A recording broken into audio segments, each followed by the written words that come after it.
Oh, one more day of BS, and then the Eastleigh by-election will be over. And the main story is Lord Rennard still, and I'll be returning to that in a short time. But I want to say a little bit about this spiv, who was a PR man, advertising agency, before he became a professional politician. He's never done an honest day's work in his life. So he's an expert at manipulating opinion. And yesterday he gave an exclusive interview to the Daily Express, a paper I don't normally buy. And saying that if he gets in, if it's Conservatives, he vows to get tough on freeloading foreigners. Yeah, that would be in the same way that he vowed, he gave a cast iron guarantee that the hated Lisbon Treaty, we would get a vote on it. Now, the Lisbon Treaty, that they brought in this sort of 13,000-page European Union constitution. Several countries voted on it, and they all rejected it.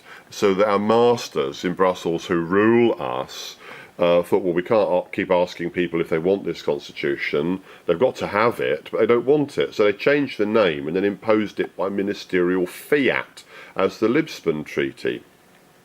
David Cameron, knowing how unpopular this was, gave us, quote, a cast iron guarantee, unquote, that we would get a referendum on it. As soon as he was in a position to keep this promise, he broke it, he reneged on it, he came up with some form of words why, and he blames Nick Clegg for breaking a pledge. Nick Clegg's having a bad time over the Rennard affair. We'll come to that in a moment.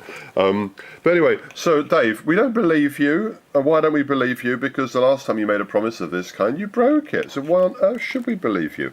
Another EU story that was in the news today was fish discards.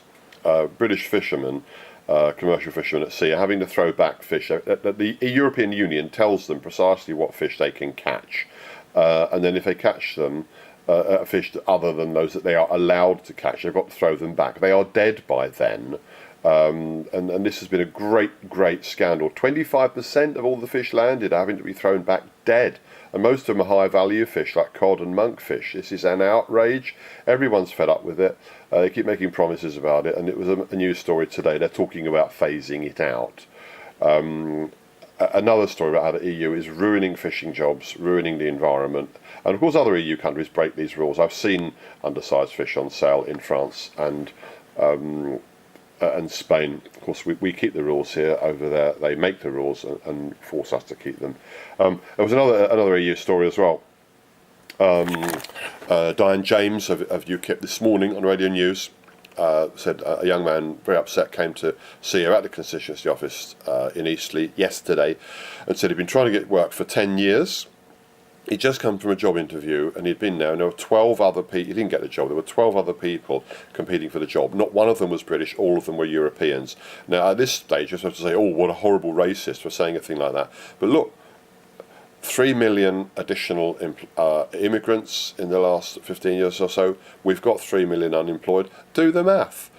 As Nigel Farage says, we don't hate these people, but we haven't got homes for them, we haven't got hospital places for them, we haven't got jobs for them. The country is overcrowded. We didn't ask for these people to come here. If we had been asked, we would have said, well, no thank you, actually we've got enough trouble at home, we've got enough unemployment here, we don't need unskilled labourers to come over and compete for low paid jobs. And council houses and stuff, let alone the imams telling them, oh, go to England, they give you free money there, and if you have 4 children they've got to give you a 3-bedroom house. It's the law. Anyway, but enough of that. It's the biggest story in the news has been Lord Rennard, this chap. And I heard a story on the radio yesterday. A Liberal Democrat councillor said she went to a residential weekend with this chap and some other people. It was all about how to advance your careers, and he basically touched her improperly on repeated occasions. She tried to get away from him. He followed her and followed her up the stairs and asked her to go to bed with him. She refused and basically locked herself in her room and was very upset. Now, okay, that's one woman's testimony. She said that she's spoken to 9 other women who gave a similar story. Now, of course, Lord Rennard denies all of this, as did Bill Clinton, denied everything until he was proven guilty beyond doubt, and as did Chris Huhne, who denied everything until he was proven guilty beyond doubt. And then only admitted guilt as a damage limitation. But Benny Hill has been talked about a lot. Benny Hill was a comedian. He was on the television a lot when I was a teenager. His specialty was telling smutty sexual innuendo jokes. You wouldn't have anything like that on television now. It wouldn't be allowed. Of course, some of the stuff you get is in some ways much worse. But the end of all his shows, if you look at Benny Hill theme tune, you'll find this.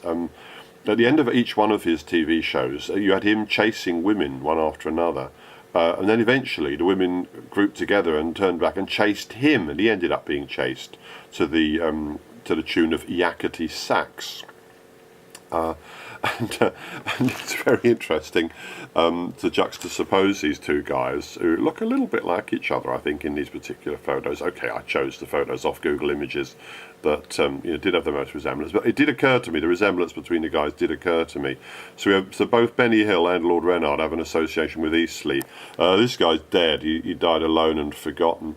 This guy's fighting for his political survival against a lot of women who are accusing him of sexual innuendo, more than innuendo, actually. The interesting thing is that...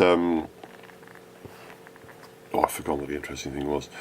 The interesting thing is that this is widely assumed to be a plot, that the stories come out at this particular time. But yeah, probably it is, but there's more to it than that, maybe. At first you think, it's a Conservative plot to try to... try to put Liberal Democrat voters from voting, because the election is neck and neck between the Liberal Democrats and the Conservatives. But well, hang on, all of the women bringing the cases are Liberal Democrats, and the story was broken on the extremely left-wing Channel 4 News, even more left-wing than the BBC, which is saying something. And well, hang on then, so is it a false flag operation to make it look as if the Tories are using a dirty trick campaign in order to win a sympathy vote for the Lib Dem? Or is it actually a faction within the Lib Dems who don't like Nick Clegg's leadership and who are after destabilising him? Well, we'll probably never know. There's some very dirty, tricky, sneaky things going on behind the scene in the world of politics. But if you vote for Diane James, at least you know exactly where you are. She's going to stand up for the ordinary people of this country who are fed up with being called racists because we don't think that this country can go on accepting 250,000 net migrants every year, given that we've got a housing crisis and 3 million unemployed. So, frankly, if you vote Diane James, you're going to piss this guy off a lot. And frankly, I think he deserves to be pissed off a lot because he's pissed all over us.